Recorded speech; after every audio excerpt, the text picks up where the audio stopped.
Olá, boa noite, sejam bem-vindos, sejam todas muito bem-vindas. Vamos aguardar um pouco enquanto o Insta avisa vocês. Eu vou colocar aqui uma musiquinha.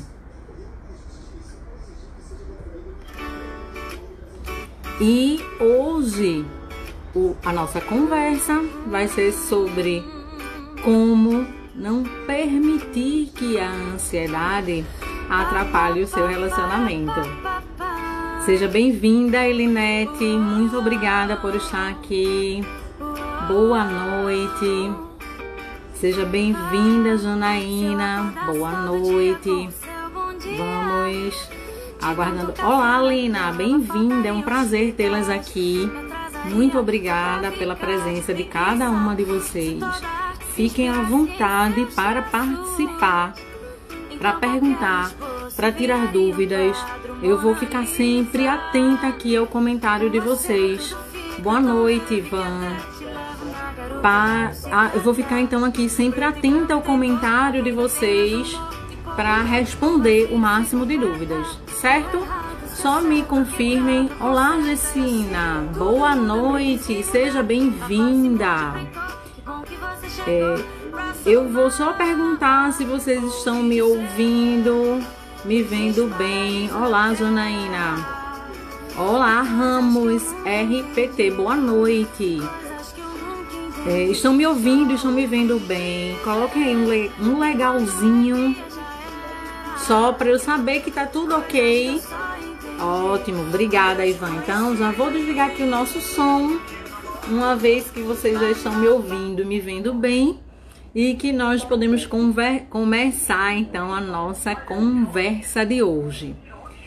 E para começar esse nosso encontro, eu quero trazer uma história aqui para vocês, e eu peço que você preste atenção, porque terão pontos dessa história que serão muito importantes e muito significativos, e é sobre esses pontos que a gente vai conversar sobre a questão da influência da ansiedade no relacionamento e quais são os passos que você deve dar para que a ansiedade não interfira no relacionamento. Tudo certo? Oi, Rê, boa noite, meu bem. Muito obrigada pela sua presença. Seja muito bem-vinda. Bem-vinda, Clarissa. Muito obrigada. Boa noite. E essa é a história de Maria. Maria é casada com João há 15 anos. Maria e João têm 2 filhos. E no início do relacionamento, Maria e João, na época do namoro, eram aquele casal apaixonado. Eram aquele casal que não se desgrudavam, que faziam tudo juntinhos. Então, chegou o grande momento e Maria e João se casam. Já nos primeiros anos do casamento, algumas dificuldades se apresentam para o casal e o relacionamento passa a ser marcado por várias discussões. Maria e João enfrentam também dificuldades financeiras, mas seguem durante aí essa jornada de 15 anos de relacionamento, onde eles tiveram filhos, 2 filhos. E com a chegada desses 2 filhos, então, Maria passa a se sentir sobrecarregada. Maria precisa dar conta de 2 jornadas. A jornada de trabalho fora de casa e a jornada de trabalho dentro de casa. Além de Maria também ter praticamente sozinha a responsabilidade do cuidado e da educação dos filhos. E apesar de Maria ter os seus exames clínicos demonstrando que a sua saúde física está em perfeito estado, Maria começa a sentir tremores, coração muito acelerado, respiração ofegante, quase sem conseguir puxar o ar. Passa a ter uma postura de maior controle em relação aos passos do João. Bastava o João se atrasar 15 minutos daquele horário habitual de chegada que a Maria explodia.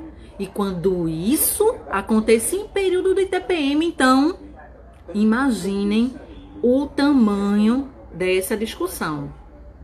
Mas para os amigos, para os familiares, para os colegas de trabalho, Maria era uma pessoa feliz, calma, aparentemente tranquila. Porém, quando Maria ficava sozinha, ela tinha crises de choro. E essas crises passaram a ser cada vez mais frequentes, cada vez mais intensas. E Maria não falava nada para ninguém.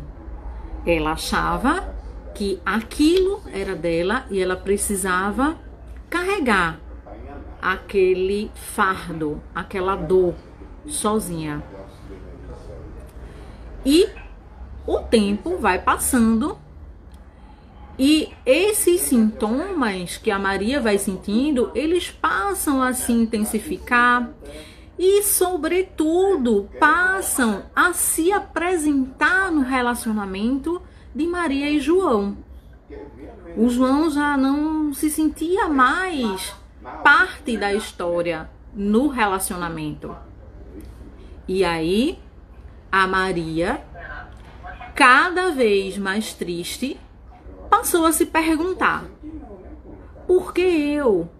Por que isso comigo? Que escolhas eu fiz que me levaram a isso? E isso só faz com que a Maria se angustie mais, ao ponto de que Maria pensa: eu vou sair daqui, eu vou abandonar tudo, vou abandonar minha casa, meus filhos. Porque para ela, essa atitude não era de se afastar das pessoas, mas de se libertar daquele sofrimento. Mas Maria segue a sua vida. Só que ela segue se culpando por tudo. Insatisfeita com seu relacionamento, com o relacionamento com seus filhos, com o relacionamento com o seu corpo, porque ela olhava para o seu corpo e não se achava enquadrada nesses padrões de beleza que a mídia grita para todos os lados. E Maria seguiu se culpando, sofrendo, simplesmente por ser ela, se culpando simplesmente por ser Maria. E essa é a história que eu quis trazer hoje como um recorte de várias Marias, de um número cada vez maior de mulheres que passam pelo transtorno da ansiedade e que ele se apresenta, entre outros aspectos da sua vida, no seu relacionamento. Mas essa mulher segue como se fosse responsabilidade dela carregar o mundo nas costas e sofrer sozinha. E esse número, só a Clarice está dizendo, existem muitas Marias, é verdade, Clarice. Segundo o último relatório da OMS, da Organização Mundial de Saúde, esse número é estimado no Brasil em 7,7% entre 180 mil pessoas, em média, que sofrem de ansiedade. Ou seja, o número total de pessoas com ansiedade no Brasil, antes da pandemia, é estimado em 9,3% da população brasileira, que dá aí em torno de 180 mil pessoas. Dessas, a maioria são de Marias. A maioria são de mulheres que vivem as suas jornadas de uma forma como se tudo dependesse única e exclusivamente dela, menos ela própria.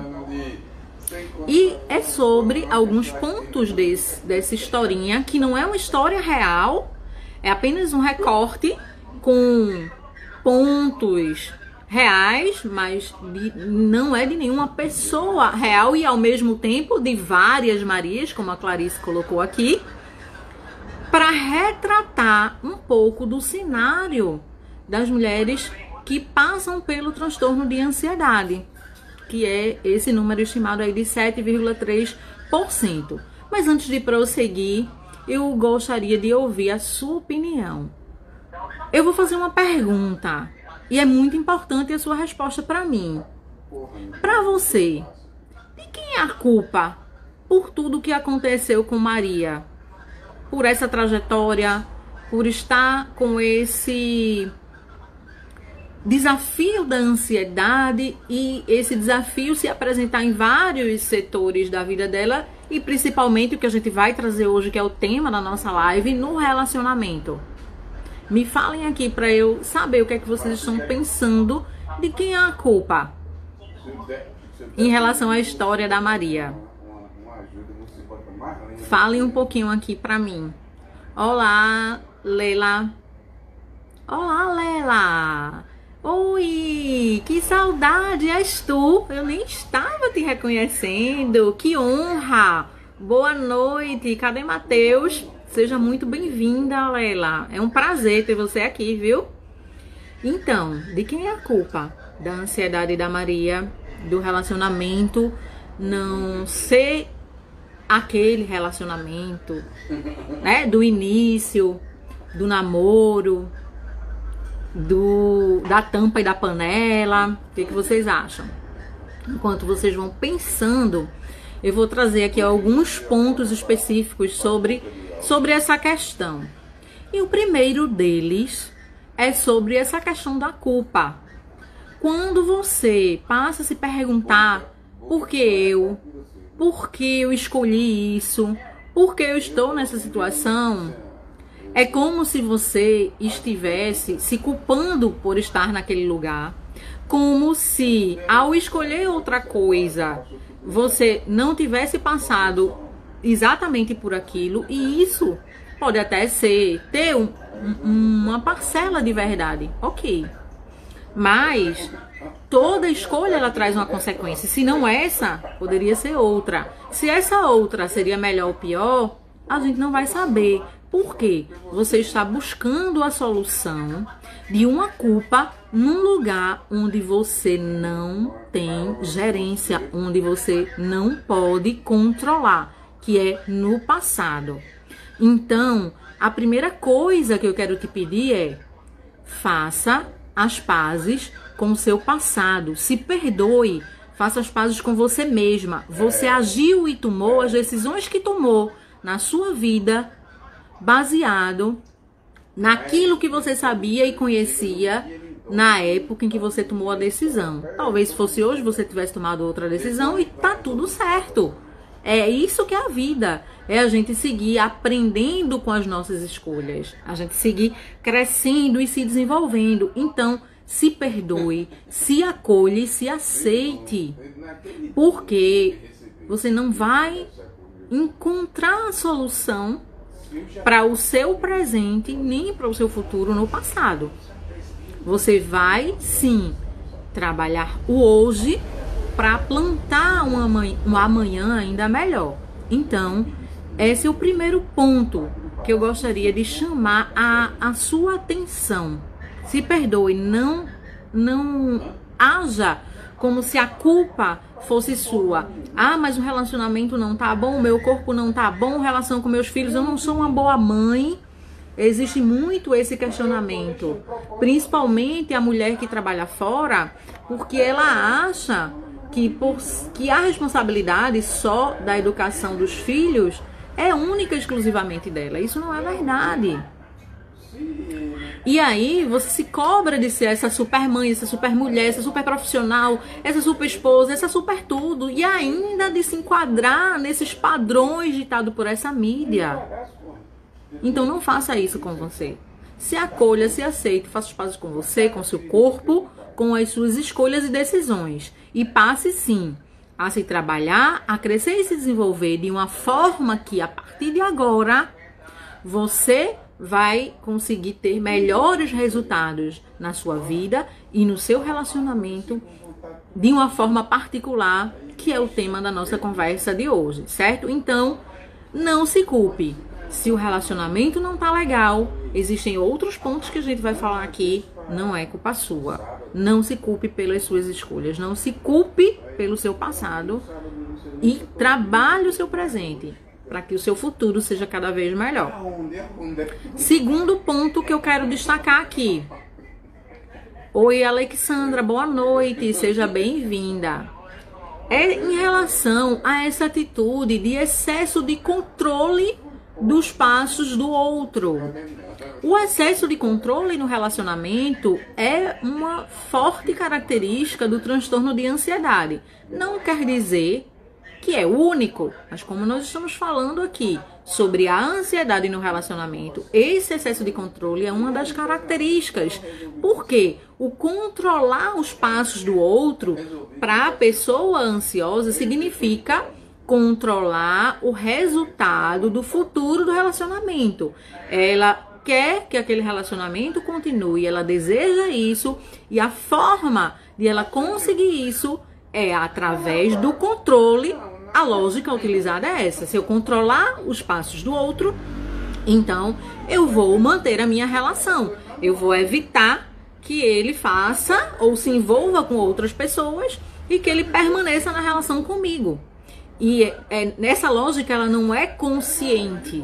Ela não acontece, a pessoa não pensa, eu vou fazer isso por causa disso e disso e disso. Esse pensamento, ele acontece sim, mas não de uma forma consciente.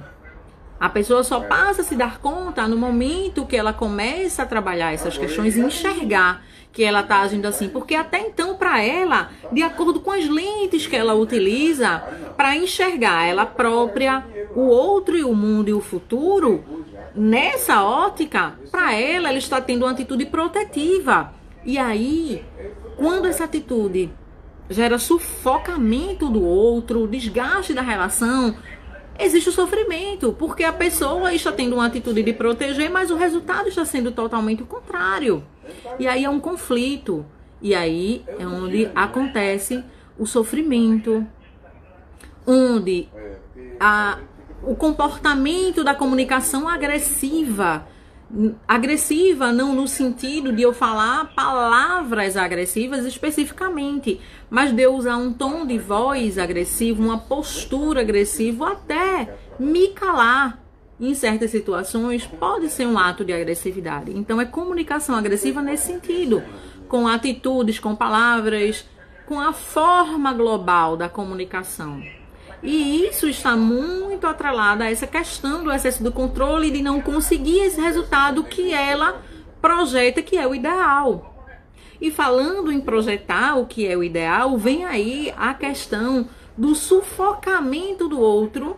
Eu quero trazer isso à parte como uma consequência de a pessoa entender que o outro precisa viver para ela. E essa sensação, esse desejo de querer o outro para si, está muito relacionada à desvalorização de si que ela passa a ter a partir do momento que ela vai vivenciando situações em que os pensamentos de isso não é para você, você não vai conseguir, você não é capaz, vão se fortalecendo e ela vai internalizando isso como uma verdade, a ponto de se sentir desvalorizada, e aí vem o medo do abandono, o medo de ser rejeitada, e ela passa então a querer o outro só para ela, para evitar esse abandono, por se sentir menosprezada, embora isso tudo também não esteja totalmente claro e consciente para ela, certo? Então, esses são pontos importantíssimos que estão relacionados ao transtorno da ansiedade e que interferem diretamente no relacionamento. Santos, Silvaneide, boa noite. Enviaram. Eu acho que foi por engano, né? Tem alguém enviando solicitação para participar ao vivo, mas eu acho que foi por engano. Oi, Jaque, boa noite, meu bem. Muito obrigada, Jaque. Seja bem-vinda. Muito obrigada. Isso, Jaque tá colocando aqui, desgasta a relação. É exatamente isso. Porque enquanto absorve esse medo, vai gerando outros, né? Exatamente. Quanto mais a pessoa tem essa preocupação de o outro ter que viver para ela, mais é um ciclo. Eu não sei se vocês lembram, quem participou de outras lives e acompanhou meu conteúdo já viu que eu falei um pouco sobre a influência mútua entre pensamento, emoção e comportamento. São 3 elementos que se influenciam o tempo todo. Então, se eu tenho esses pensamentos rondando a minha mente, é como um ciclo que vai se alimentando. E quanto mais você alimenta, mais você confirma aquela crença e mais medos você tem e assim sucessivamente. Que é isso que a Jaque está trazendo aqui. Além disso, existe um ponto aí bem específico que é a perda da individualidade. Porque no momento que eu me volto para o outro, eu me apego nisso como uma forma, como quase que uma tábua de salvação, com esse medo de ser rejeitada se desvalorizando, o que acontece? Você vai sufocar, vai perder a sua individualidade na relação e o outro vai se sentir também assim, com a sua individualidade prejudicada. E estar no relacionamento não quer dizer não ter a sua individualidade. Quando existe a perda da individualidade de um dos lados do relacionamento, isso é muito prejudicial, porque causa uma dependência emocional. Isso não é saudável. É importante que cada um mantenha a sua individualidade e tenha pontos em comum, sim. Claro, é importante, é saudável para o relacionamento, mas perder a individualidade não é saudável, certo? E o medo de perder também, isso, principalmente o medo de perder como uma forma de reforçar essa desvalorização, porque eu penso, se eu não tenho valor, se eu sou menor que o outro, e para ele ficar comigo, né, eu tenho que fazer com que ele viva para mim. E essa postura é pelo medo de perder, de ser rejeitada, de ser abandonada. Ok? Então, vamos em frente. Vocês querem perguntar algo? Alguma dúvida? Até aí, tá todo mundo entendendo tudo? Então, vamos lá. Então, agora que a gente já entendeu, deixa eu me alinhar aqui no horário. Ok, tô dentro do horário. Então, agora que a gente já entendeu um pouco do que a ansiedade pode gerar no relacionamento, não só no relacionamento, mas na vida da pessoa como um todo, eu vou falar um pouco sobre como fazer então. Eu passo por isso, eu me identifico com a Maria, eu sou uma Maria e eu quero melhorar o meu relacionamento, mas a ansiedade está gerando tudo isso. E agora o que é que eu faço? Eu vou falar para você, mas antes, deixa eu dar um recadinho aqui, que eu estou com as inscrições abertas do grupo de WhatsApp para a prática da gratidão. E daqui a pouco vocês vão ver que eu vou explicar sobre a importância dessa prática no controle da ansiedade. Eu já falei algumas outras vezes aqui também no Instagram e tem posts e vários conteúdos sobre isso. Mas esse grupo de WhatsApp é gratuito. Já tem algumas pessoas lá, tem outras que já estão se inscrevendo, já recebi várias inscrições hoje, mas se você está nessa live e ainda não se inscreveu, então é só você clicar lá no link que está na descrição do meu perfil, onde tem a foto no Instagram, abaixo da foto tem um link, você clica lá e vai ter um botãozinho, se inscrever para o grupo do WhatsApp. Ou então, se você não encontrar ou não conseguir, pode me mandar uma mensagem no privado, mas eu quero participar do grupo do WhatsApp, que aí eu mando o link para o seu direct, ok? E se você quiser tirar dúvida também, grata a tudo, né, Jaque? Gratidão é tudo, é isso mesmo, gratidão é tudo. Gessina falou alguma coisa antes e falou, porque tenho muito pesadelo à noite. A questão da qualidade do sono, Gessina, é algo que está muito relacionado à ansiedade também. E um dos benefícios da gratidão, porque tem vários, é a melhoria da qualidade do sono. E você já está no meu grupo de WhatsApp. Então, nos próximos dias, a gente vai trabalhar isso para que você possa, então, ter noites mais tranquilas de sono, certo? Então, vamos em frente aqui. Como eu estava falando, antes de colocar aqui os passos, as dicas, as orientações para você aprender a lidar com a ansiedade de forma a não prejudicar o seu relacionamento, eu quero chamar a atenção para um ponto que é muito importante nesse cenário todo da Maria que eu coloquei, que é o não falar, que é o sufocar, que é o guardar, alimentar aquele sentimento, aquela situação e ao mesmo tempo sofrer de uma forma solitária, sem se comunicar com as pessoas, sem... já recebi várias mensagens de pessoas falando: eu não falo porque minha família não entende, acha que é frescura, que eu tenho que arrumar o que fazer,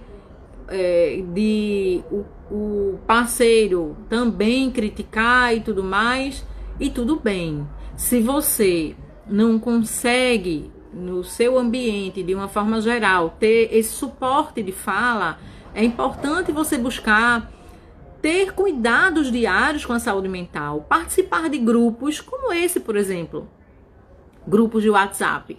Participar de grupos é uma forma que você vai interagir com outras pessoas que estão ali e te entendem, passam pelos mesmos desafios que você, que se conectam com a sua dor, que estão ali para se ajudar. Então, participar de grupos, participar de cursos, de palestras. Você que está aqui nessa live, parabéns! Você é uma pessoa preocupada com o cuidado da sua saúde mental.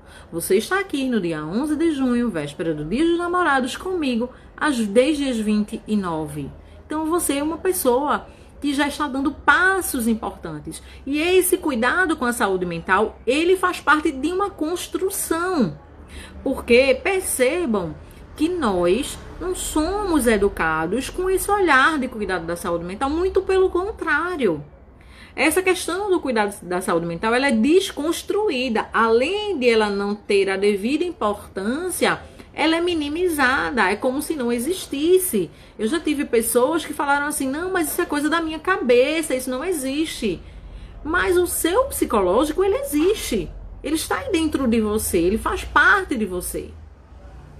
Então, muitas pessoas, eu estou falando isso para que você entenda que muitas dessas pessoas que não te compreendem, que falam essas coisas, de que não é isso ou não é aquilo, de que cuidar da saúde mental é falta de fé, é frescura, é falta do que fazer, o que quer que seja, elas foram educadas, elas cresceram ouvindo essas coisas e elas acreditam nisso até o momento que elas passem por um desafio parecido.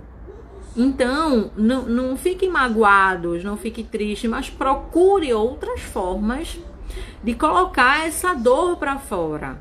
Essa dor, ela não pode ser sufocada, porque quanto mais você sufoca, mais você vai, como se você fosse empilhando. Sabe quando você vai empilhando uma coisa em cima da outra, uma coisa em cima da outra, uma coisa em cima da outra, e que chega um certo momento que aquilo ali não tem mais estrutura e tá, cai, mas não cai, cai, mas não cai. E qualquer, até um livro que seja o mais fino que você colocar ali, vai desmoronar. Pronto.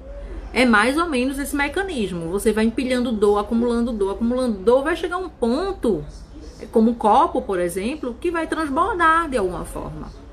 Então, cuide, não permita que a sua saúde mental seja prejudicada ao ponto do transbordo.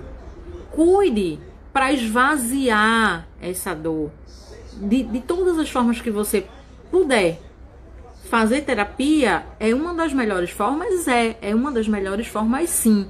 É a forma mais profunda. É onde você vai mergulhar na história da pessoa, vai identificar aqueles pontos que precisam ser mais trabalhados, vai dar o suporte necessário, vai dar as ferramentas necessárias para a pessoa encontrar as respostas, dar novos significados, ver novas possibilidades diante daquela situação, ter um novo olhar sobre a situação. Mas não é a única. Você pode ler um livro, fazer exercício físico, você pode meditar, ter uma lista de música, uma para relaxar, uma para motivar. Eu sempre falo muito nisso, tanto no meu Insta, como nas minhas lives, nos vídeos, nos stories, enfim, de um modo geral. Então, busque esse cuidado da saúde mental. Vocês estão me ouvindo? Tá tudo bem aí com o som e com a imagem? Me dá um ok. Isso acrescenta demais grupos, exatamente, Jaque. O grupo, ele tem essa característica de serem pessoas com as mesmas dores, que se entendem e que estão ali para se ajudarem, para aprenderem juntas. Não é terapia, ok, não é terapia. Mas é um passo muito importante para o cuidado da saúde mental. É uma das formas de você cuidar da sua saúde mental, certo? Então, feitos os devidos. Às vezes está caindo. Oi, Josi, boa noite. E agora tá tudo bem? Me deem um ok para eu não ficar falando sozinha. A Gessina tá falando que amou assistir minha live. Muito obrigada, você é uma querida, Gessina. Muito obrigada. Esse é o objetivo, é poder agregar mais valor cada vez mais na vida de cada um de vocês. Falar de saúde mental, desconstruir esse pensamento de que só tem saúde do corpo, porque corpo e mente são uma coisa só e a gente precisa cuidar dos dois. Não é só da saúde mental, tem que cuidar da saúde física também. E aí é esse o meu objetivo. Muito obrigada pelo seu retorno. Então, todo mundo dizendo que tá ok, que tá bom. Beleza, vamos em frente. Agora, vamos para os passos. Eu já estou às 8h41, né? Antes que o Insta, sei lá, derrube ou que dê algum tilt aqui. Vamos falar agora do que vocês devem estar esperando, que é, então, como fazer para a ansiedade não atrapalhar o meu relacionamento, que é o tema na live de hoje. Mas eu não podia falar o que fazer sem explicar antes quais são os prejuízos. Então agora vamos aos passos. Primeiro, cuide da sua saúde mental. De novo, você precisa ter... Quando eu falo isso, eu falo para que você coloque na sua rotina. Sabe quando você acorda, que você sabe exatamente que você tem que fazer as atividades, seja do trabalho ou da casa, e de estudos e tudo mais, que você saiba também que você tem que fazer, ter atitudes, ter práticas que não são práticas elaboradas, são muito simples e que você pode fazer tranquilamente. Inclusive, no grupo anterior, no grupo Em Paz com Ansiedade, a gente trabalhou várias técnicas, a gente discutiu várias coisas, e as meninas que eram do grupo, que hoje vão fazer parte desse segundo grupo, elas podem até falar aqui, elas podem até dizer aqui: oi, Lúcia, beijo, obrigada, Lúcia. Elas podem dizer aqui, Marise está dizendo parabéns, excelente, muito obrigada, Marise, você é uma colega muito querida também. Apesar de a gente não ter se conhecido pessoalmente, né, Marise? Mas estamos juntas aí. Então, como eu estava falando, o cuidado da saúde mental, ele se reflete no que nós fazemos todos os dias. Só que a gente faz coisas, a gente tem atitudes mais desconstrutivas, justamente por esse contexto que eu falei anteriormente, de você não ter sido ensinado sobre saúde mental, de você não dar a devida importância para isso, e aí você passa a ter atitudes que mais prejudicam a saúde mental do que fortalecem.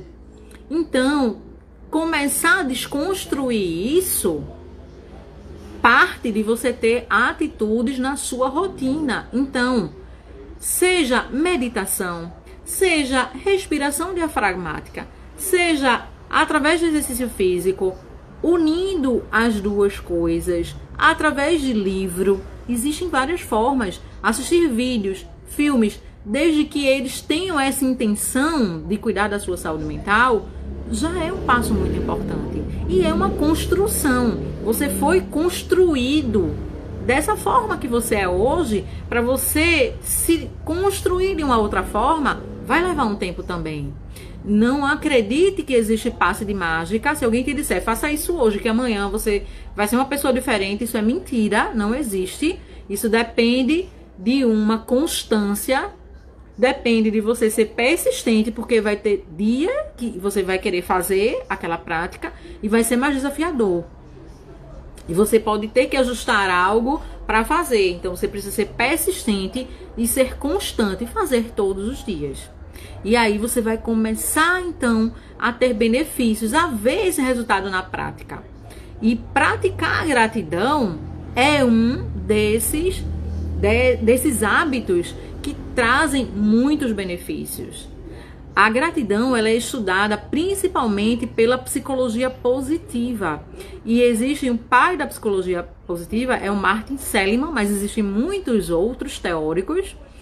E uma das emoções mais estudadas é a gratidão.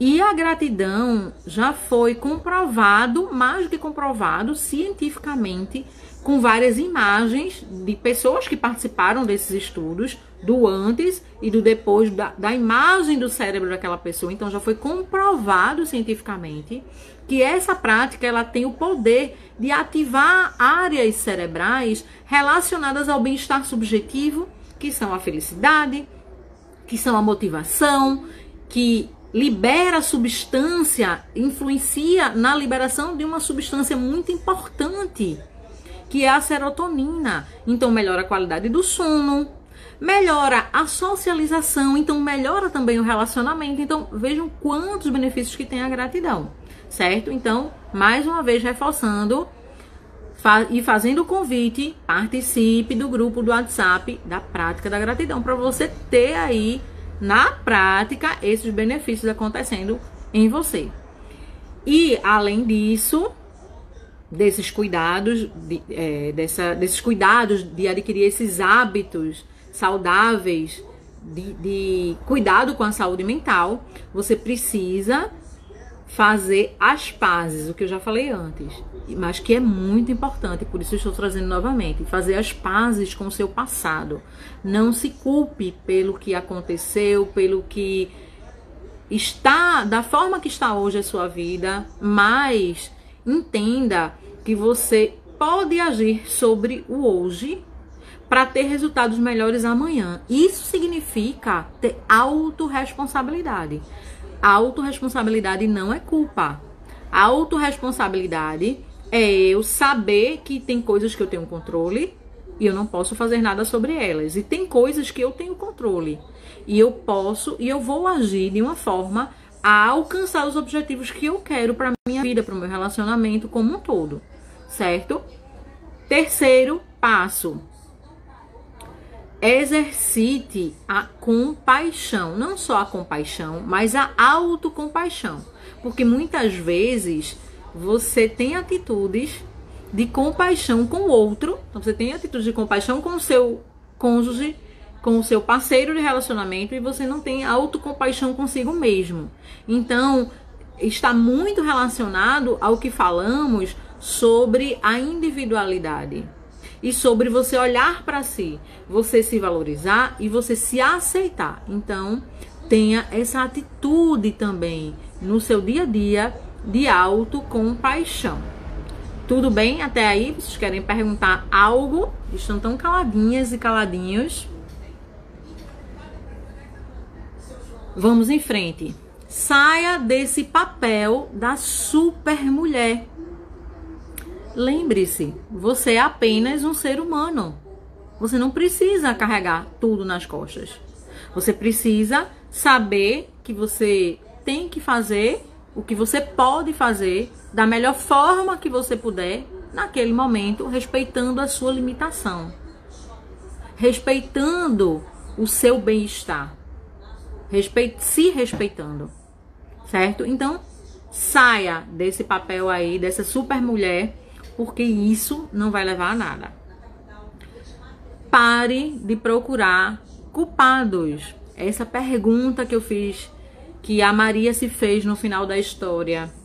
Por que eu? Por que comigo? Ela tem muito da culpa nas entrelinhas dela. Ela tem muito do eu sou responsável. Ela tem uma tradução para esse sentimento de que ela é responsável. E na verdade ela não é. É um conjunto de fatores. Aliás, a ansiedade, ela não é gerada por um fator apenas. Ela é um conjunto de fatores. Genético, ambiental, histórico, social e de muitas outras coisas. Então, assim, A ansiedade não tem um fator só. Você não é a única culpada pelas coisas que aconteceram. Então, pare de procurar culpados. Até porque quando você começa, além de se culpar, você vai ter uma tendência de culpar o outro, o relacionamento e até os filhos. E com esse sentimento, com esse olhar de culpa para o outro, para os filhos, para o relacionamento, você só vai alimentar ainda mais esse sentimento. E ao invés de você ter um relacionamento saudável, esse relacionamento, ele vai se tornar cada vez menos saudável, podendo se tornar inclusive um relacionamento tóxico, tá bom? Então, saia desse papel de super mulher, saia desse papel de culpada, deixe de procurar essas culpas. Elas não estão em você. E se respeite, se aceite e faça as pazes consigo mesma. Certo? Eu creio que por hoje nós exploramos bem aqui o assunto em relação a como a ansiedade pode, como não permitir que a ansiedade interfira no relacionamento. Reforço o convite para o grupo do WhatsApp. É só preencher o formulário, inclusive, quando você preencher o formulário e clicar em enviar respostas, eu deixei lá um link para você baixar um e-book, onde você vai encontrar várias práticas que você pode escolher e colocar em ação no seu dia a dia e já começar a ter resultados significativos do cuidado da sua saúde mental, certo? Mas eu quero saber se ficou alguma dúvida. Se você tem algo para perguntar, o que mais eu posso fazer para te ajudar hoje? Coloca aqui a sua pergunta, a sua dúvida. Nós ainda temos uns minutinhos de encontro, de conversa. E se tiver algo que eu falei, de repente você ficou pensando, já está com saudade, Gessina, a gente vai matar essa saudade, Gessina. Se preocupe não, tá chegando o dia.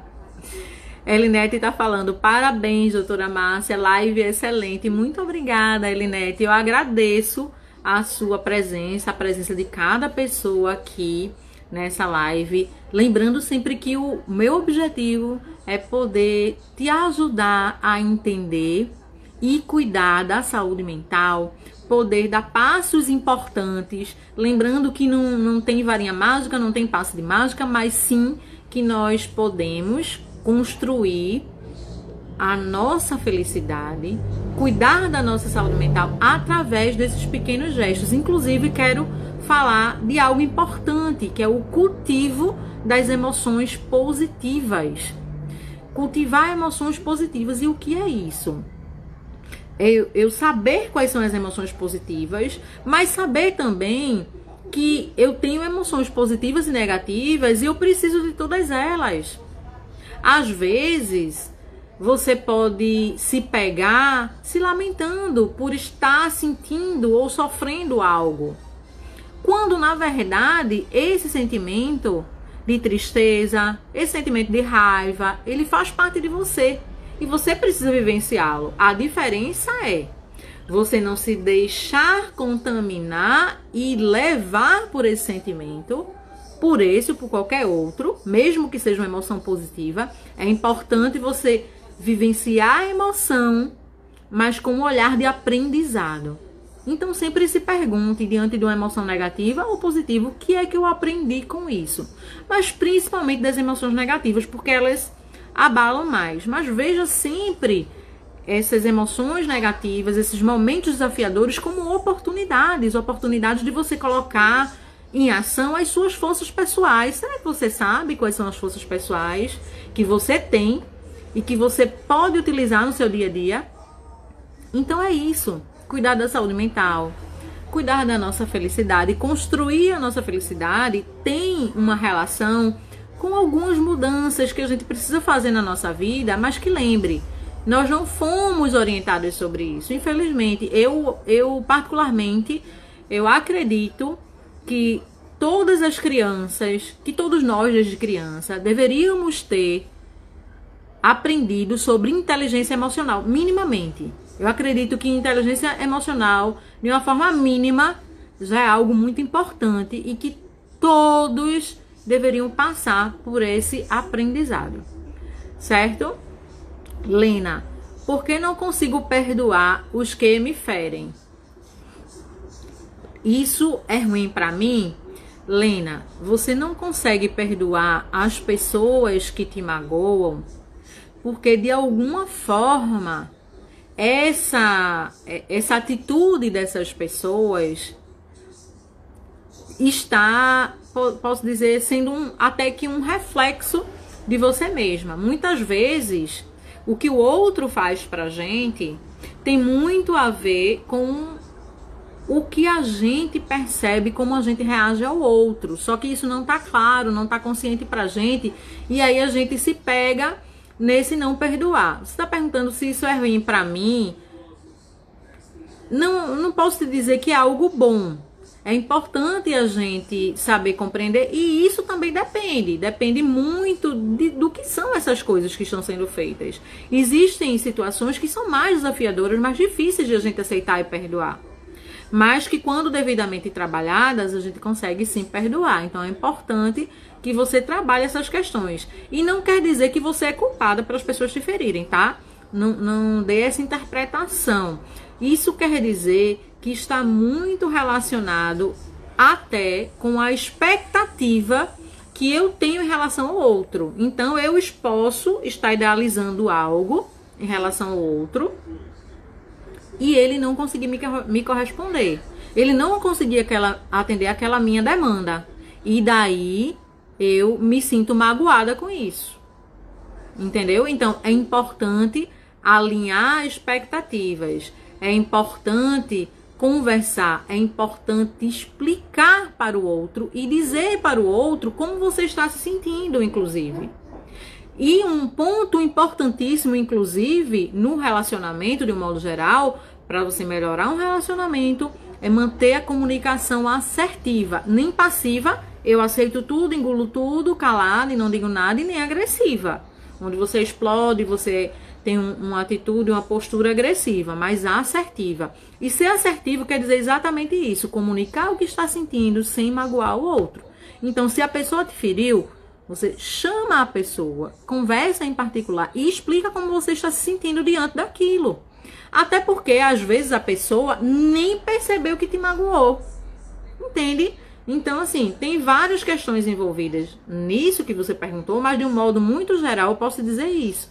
Que esse não perdoar pode estar relacionado com algo seu nesse sentido. Do que você está esperando da pessoa. De qual é a sua expectativa em relação àquela pessoa. E aí isso precisa ser alinhado, tá bom? Doutora, entra nesse assunto do aprendizado emocional para a criança na próxima live. Olha aí, ótima sugestão, Andréa. Vamos lá. Como devemos ensinar as nossas crianças? Eu vou anotar, viu, Andréa? Muito legal, gostei da sugestão. Muito obrigada, viu? Inteligência emocional, né? Como ensinar para as crianças. Isso é muito importante, muito. Porque a criança de hoje é o adulto de amanhã. Então, a gente precisa, sim, investir muito no cuidado com as nossas crianças. Certo, crianças? Então, alguém quer perguntar algo mais? Lina, só me dá um retorno, eu respondi a sua pergunta. Você entendeu? Você conseguiu entender? Ficou alguma dúvida? Se ficou alguma dúvida, me fala. Mesmo que depois de terminar a live, eu consigo te explicar no WhatsApp ou aqui no direct. Certo?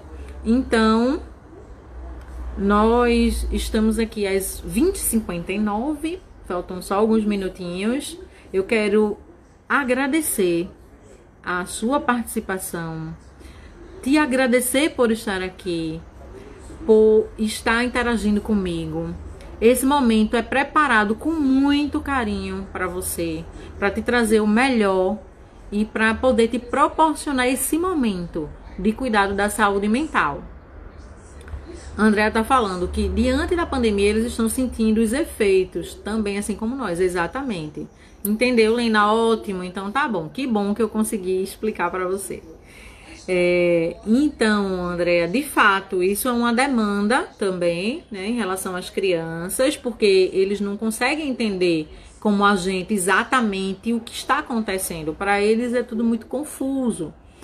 E não poder estar com os coleguinhas, não estar indo à escola, estar preso dentro de casa, não poder sair para brincar, para passear, né? E existe sim estratégias e formas de a gente lidar com essas questões. Eu já anotei e eu divulgo aqui no Stories.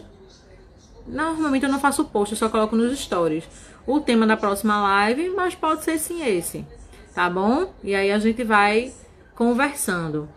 Eu falo no privado para você entender melhor. Tudo bem, Lena?